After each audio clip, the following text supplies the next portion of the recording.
Shalom, welcome to Torah in 6. That we take 6 days a week with 6 minutes. You'll learn a full Sikha talk from the Rebbe. So now we were talking about, just to recap very briefly, trying to connect in the Sikha the idea of Lag BaOmer, Parshas Behar, which we've been talking the first 2 times, and chapter 4 of Pirkei Avos.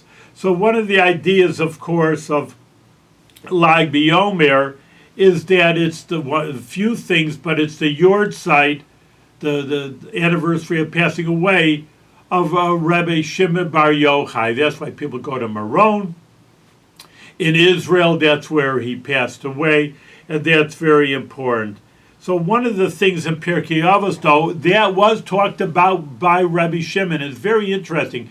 But Rebbe Shimon Bar Yochai is mentioned, it's incredible, in every chapter of all the Gemaras. There's so many Gemaras, there's so many chapters, and Rabbi Shimon is such a great rabbi, he's mentioned in each one of those chapters. In any case, also in our chapter 4 of Pirkei Avos, which we're dealing with this Shabbos, actually deals with something from Rabbi Shimon. And he said that there are 3 crowns.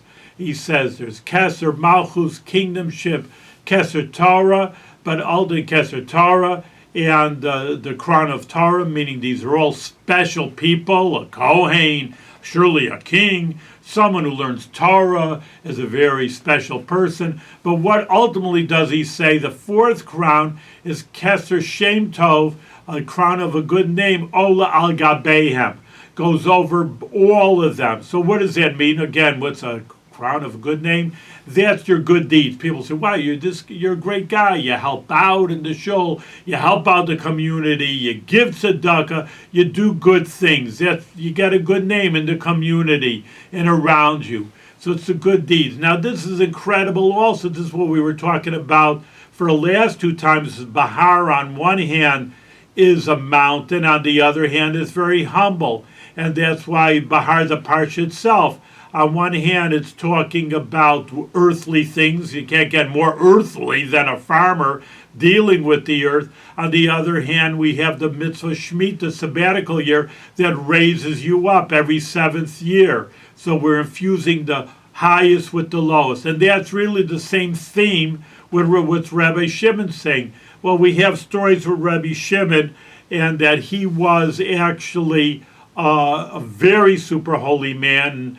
And very briefly, what the Gemara says about living in the cave, the Rabbi Shimon was sitting with 2 other rabbis, and they were discussing the government. Again, you have to remember that Israel was ruled by the Romans. So one person said, oh, the Romans are so great. Even today, they have aqueducts. They're still around for 2,000 years. They build these roads. They're so great about building up the infrastructure of the country. They're really special people.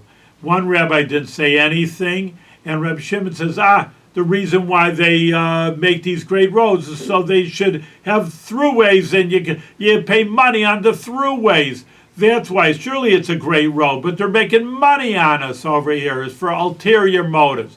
Well, the Romans were strict. I mean, again, thank God we're in America. You can say what you want. You don't like the president. No one's going to throw you in jail, thank God. But in any case, that was in the dictatorship in Rome. They heard that Rabbi Shimon was saying something against them, and they were ready to kill him. Very, very mean and evil empire. But in any case, he says, I better get out of here. So therefore, he takes himself and his son, Rabbi Eliezer, into a cave where no one can find him. Fine. They're learning there for 12 years. And finally, a voice comes out again. Everything's totally miraculous with Rabbi Shimon. First of all, he's very holy. He's the author of the Zohar. That itself should tell you, the main classic book of Jewish mysticism, that he's a very holy man. But again, he was very holy and learning for nonstop in 12 years. How did he live? How did he get some food? Well, again, miracles happen, and a carob tree sprouted out near him in a well of water, and he lived that way for 12 years. So then a heavenly voice, again, he's in tune with heavenly voices, and it says the people that are in charge have died, and it's a new administration, and your decree of killing you is off. So you could leave. So he did leave, and him, Rabbi Shimon and Eliezer, Rebbe Eliezer, obviously on a super duper holy level, that Rebbe Eliezer, his son, saw people just working, bringing two little hadassim in, smelling things. It smells good, the myrtle, and bringing it. He says, "What are you doing? You're a farmer? What kind of business is this? There's Torah to be learned. What are you being a farmer for?" So Reb Shimon says, "Yeah, I don't think you've learned your lesson well enough after 12 years.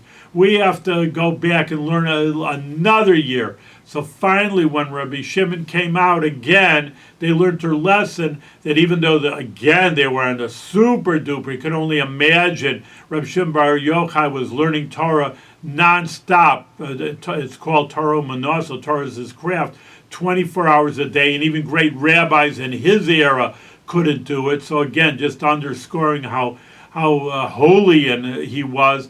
But when he came out, he said, "Where is a place, Masakin, that I could fix, that needs fixing?" And they took him to a place which was, a pathway was impure, dead, and therefore the Kohanim couldn't walk on it, or they had to go skirting around the city, taking a side road, and it's obviously inconvenient. They said, if you can figure out if there's really a grave here or not, that would be great. So here he is, Rabbi Shimon, the highest rabbi, and on the other hand, dealing with the lowest impurity. It says Tumah Meis, impure of a dead body, is Avi Tumos, the father of major impurity, and he's dealing with that, the lowest level, to fix it up. And that was a very important idea. So again, we see where Reb Shimon, by Lag BiOmer, this is his yard side, that he also had the same theme of being the highest spiritual level, but bringing it down to the most physical level. Thank you.